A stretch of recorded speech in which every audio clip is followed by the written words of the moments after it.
yabisohoye yabihanuye burya iyi Imana yihuje abantu burya mushobora no kuzaba inshuti da ababyeyi burya baragira ababyeyi baraganira ko ibintu bigenda neza. So hanyuma umubyeyi Charlotte amateka y'ingaya umubyeyi Charlotte ni umudiaspora uri muri Amerika muri Canada harya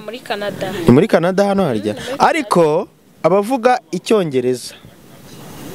yego abavuga icyongereza tubana mu rugo watangaje aravuga bamwite Emmanuel yaratangaje aravuga ati reka tujye dutangira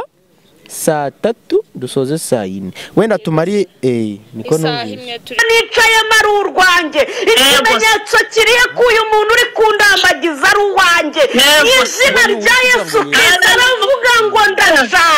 ndashaka ikimenyetso ari nje nawe tuvuganye ndashaka ikimenyetso muri uno mugoroba Imana iguha ikimenyetso. Umuhungu aramubwira ati ubwo wakoze ubukwe ni ya tekinike yo gukora ubukwe umuntu ari mu Burayi ugasezerana n'ifoto ugasezerana ariko se mwabantu mwe ibyo bintu bibaho wa mugani usezeranye n'ifoto niyo bashyize ku ntebe yawe undagumye bigenze gute ubwo se byo bigiye kuba nk'ibya Charlotte ndetse na Keza ntago byoroshye ibyo ni ibintu birebire cyane tugomba kuza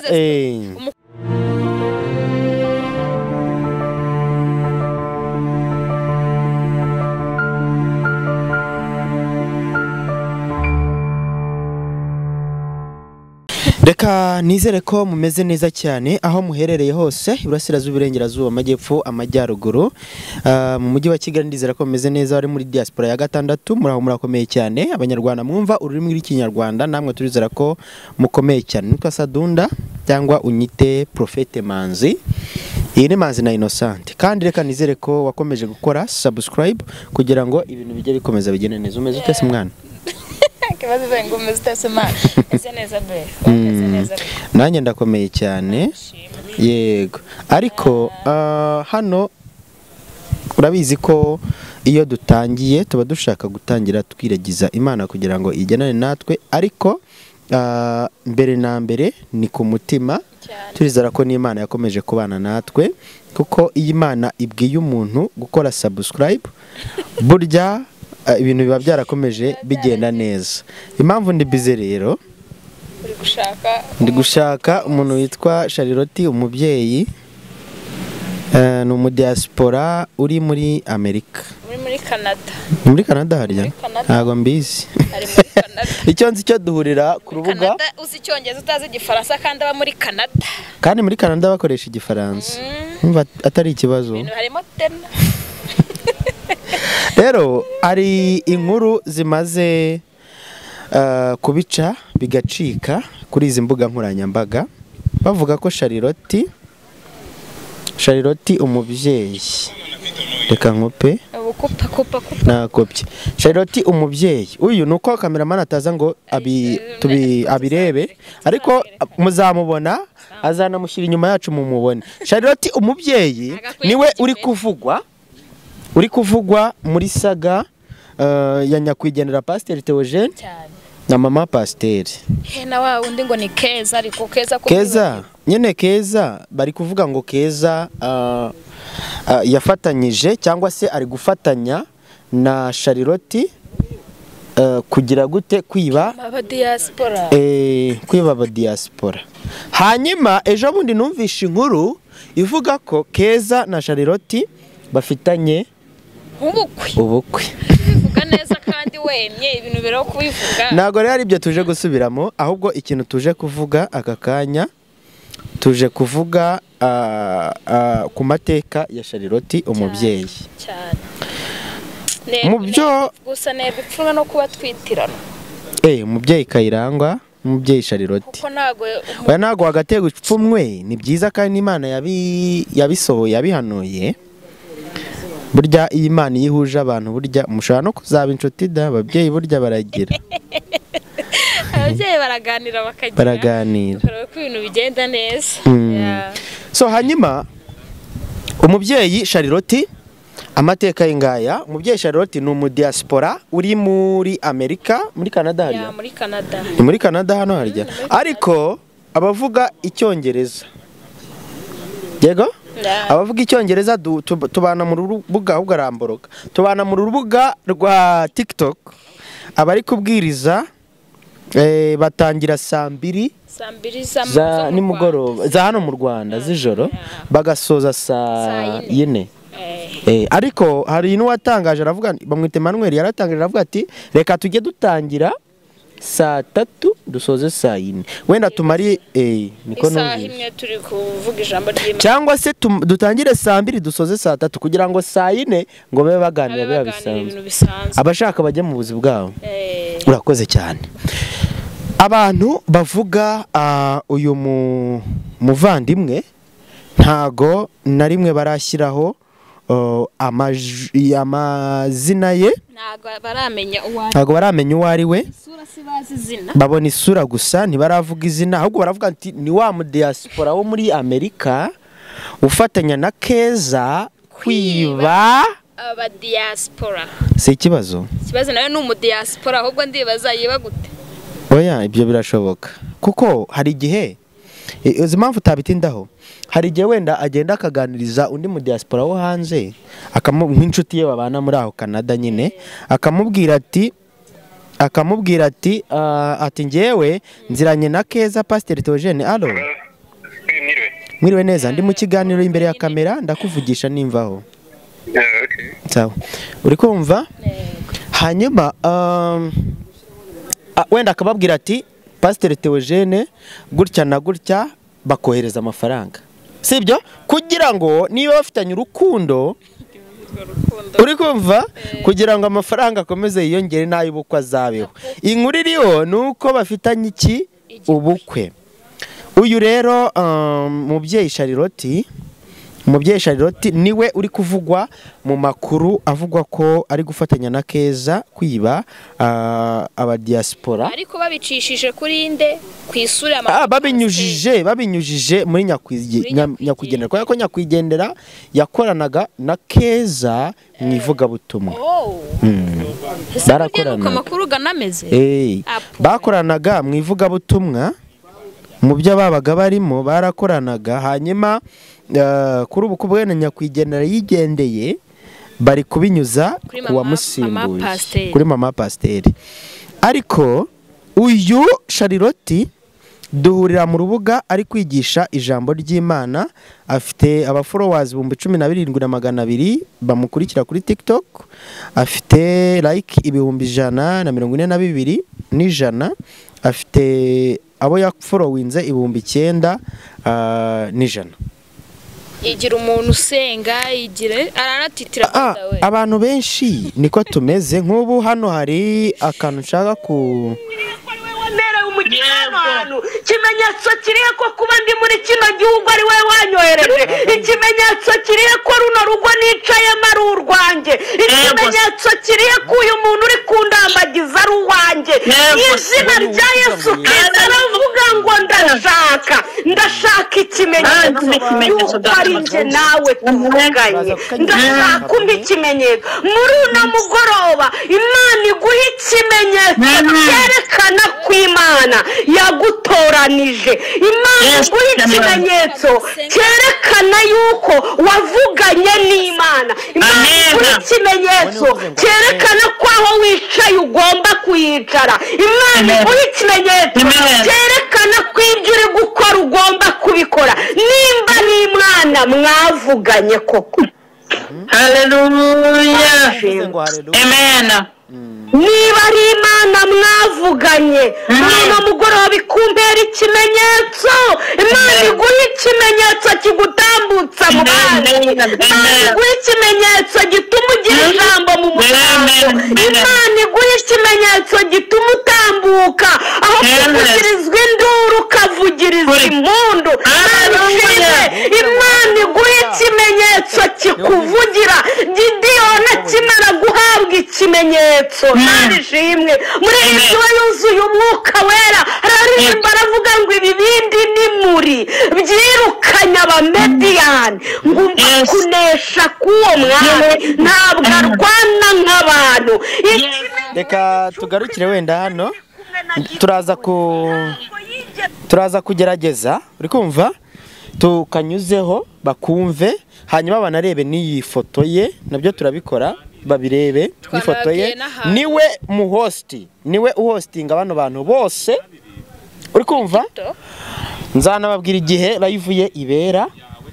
yego nzabibabwira hanyuma bazakurikirane bajyeho barebe yego ukuntu abwiriza n'ukuntu bigenda neza gusa n'uyu nguyu ugaragara kuri live video wenyine uyu niwe wo hejuru ubanza turaza kumugaragaza niwe wo hejuru ubanza uyu niwe umubyeyi Charlotte wihishe inyuma y'ibya Pasteur Theogene uri kumva ibyanya kwigendera Pasteur Theogene niwe ubyihisha inyuma ntago ari ibintu dutindaho cyane tuje kuvuga story ye amateka ye ukuntu bigenda uyu byinshi byaravuzwe byinshi byaravuzwe havuzwe ibintu byinshi cyane havuzwe uburyo yihishe inyuma y'ubujura buri gukorwa kugira ngo bibe aba diaspora ndetse si nabo gusa n'abantu basanzwe bari ahangaha mu gihugu bari gufashanya kugira ngo bibe byagenze bite rero umubyeyi Charlotte afite urubuga rwa TikTok duhuriraho nanjye tugafatanya gusenga nanjye mbaho turahurira tugafatanya gusenga saa 2 z'ijoro hanyuma Charlotte akatractinga cyane cyane yibanze ku banyamahanga ntago ari abanyamerika n'abanyamahanga bari mu bihugu bigiye bitandukanye niko n'abanyarwanda bari mu bihugu bigiye bitandukanye uri kumva donc afata abo ngabo bahuje bose akabahostinga yamara kubahostinga bakaganira akababwiriza akaberekwa uri kumva icyo kintu nukuri akaberekwa yamara kuberekwa Charlotte akabasaba amaturo kandi yabasabye amaturo nawe urabyumva musanga aho hari mu madolari yamara kumusanga aho hari mu madolari agahita agaruka hano kwa Keza mu Rwanda nuko ibintu bimeze ese burya nuko bimeze binyura kwa umubyeyi akahostinga aba diaspora bakamuha amaturo amafaranga akava hari akahita agaruka mu Rwanda ikizibiti si gihari se dore ngibi dose izi nirayivuziwe za TikTok niho binyura niho abaganiririza hanyuma amara kubaganirizaho nta yindi platform ndanamubonaho ari TikTok yonyine gusa uyu mubyeyi koko yitwa umubyeyi Charlotte niba ari umubyeyi niba ari inkumi ntago mbizi gusa ngiye duhuriraho mbona ameze nk'umubyeyi ariko niba akiri umukobwa bari kuvuga inkuru z'uko afitanye ubukwe na Keza muramuzi cyane niwe wafatanyaga na Pasteur Theogene mu bintu by'ubukozi bw'Imana akorera Imana ubutumwa bwo kubwiriza ubutumwa bwiza ariko nanone kubera ko twebwe dukora aka kanya dusa nk'abantu bajijishwa akanya gutya biragenda gutya uhita wiruka vuga ati kabaye nakize rero wenda Keza urimo kujya mu cyo gusa ikintu wenda inama twagira abantu twe turi family kandi turasenga sibyo ariko inama twagira abantu niyo kubanza gushishoza pe kuko iyi suku nimeze turi kugwa mu cyobo tutazi icyo cyobo cyacukuwe nabi turi kugwa mu mazi tuyita ikiziba ugasanga umuntu araguhamagaye ati ndaha naha hari umusiste nigeze kubona arimo kurira ati bubanyambuye yari ari mu Rwanda umusore aramuhamagara nomero yo hanze dore ko nomero zo hanze tuzazigwa inyuma ati sister uturi he ati ndi naha mu Rwanda ati nakubonye kuri TikTok numva ndagukunze ati ngiye no kuri FB nkubonaho ati nomero yawe nayikuye kuri FB ati byiza ati ndagira ngo tuwe sheri dukundane we yakuye nimero ye kuri FB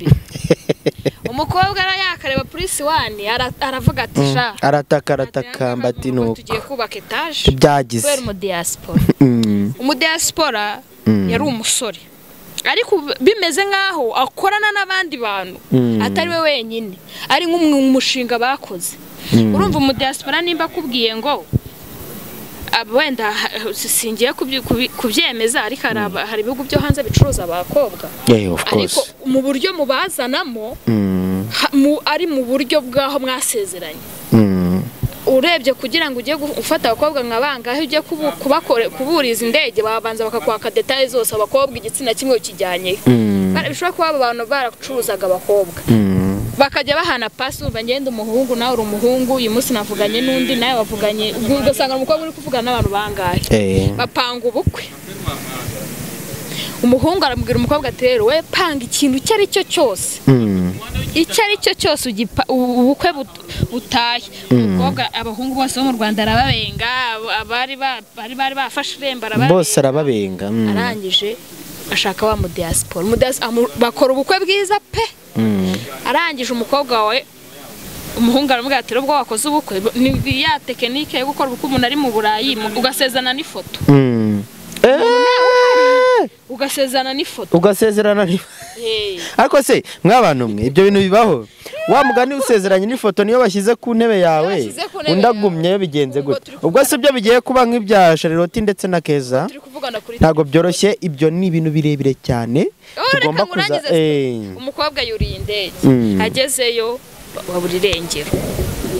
uwo bavuganye ko bari buriye ku kibuga cy'indege aburirwa irengero n'ubu nyina yararize n'ubu ntaraboneka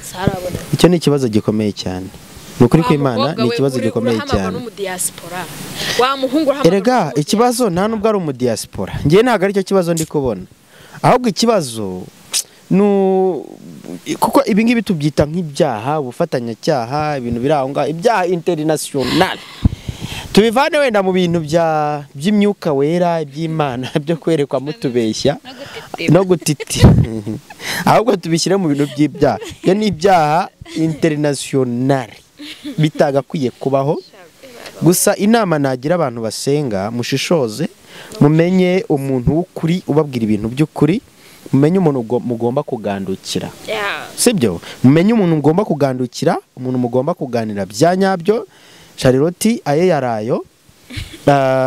dusoza Charlotte ni ibintu birebire Charlotte ni birebire nzajya nkomeza mbakurikiranira amakuru ye ubu bimpaye kujya mura kujyanja kuri live TikTok nkajyaho nkumva ibyo Charlotte avuga kuko ubu ngubu mbuze ibyo yavuze nabuze aho nabishyize nkajyaho nkumva ibyo Charlotte avuga abwira abantu nkabifotora nkabidownloadinga nkabizana nkabibwira abantu Charlotte bakamumenya bakamusobanukirwa kuko ni umubyeyi Charlotte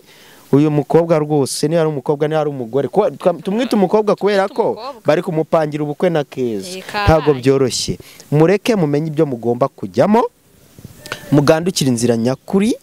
muyoboke inzira nyakuri ibintu mubyihorere sibyo mubyihorere so ni ibyo rero by'umubyeyi Charlotte nuko nguko yimereye nzajya nkomeza mbagezeho tubagezeho update ziwe za buri munsi uko bimeze uko bizajya bigenda tugomba kuba tubahabiriye maso tubibagezeho sibyo icyo twababwira rero mukore subscribe kuri Manzi na Innocent kugira ngo tujye dukomeza tubane umunsi ku munsi banasharing kuko uyu ni umuryango uri kubakunda mwabana ni umuryango bakunda hanyuma turebe ko byagira bikazagira natwe tukazisangira aba diaspora natwe tukava hanga tukagera aho tugera reka tuzisangira aba diaspora yes Imana ibahe umugisha nitwa Sadunda cyangwa Prophet Manzi nanjye banyita Innocent twari tugiri kubagezaho ibya Charlotte umubyeyi kugira ngo tubasobanurire ibye gusa ntiducike intege zadukomeza tubagezeho update ziwe ndetse na Keza hanyuma ibintu bijye bigenda neza kandi Imana ibahe umugisha turabakunda cyane.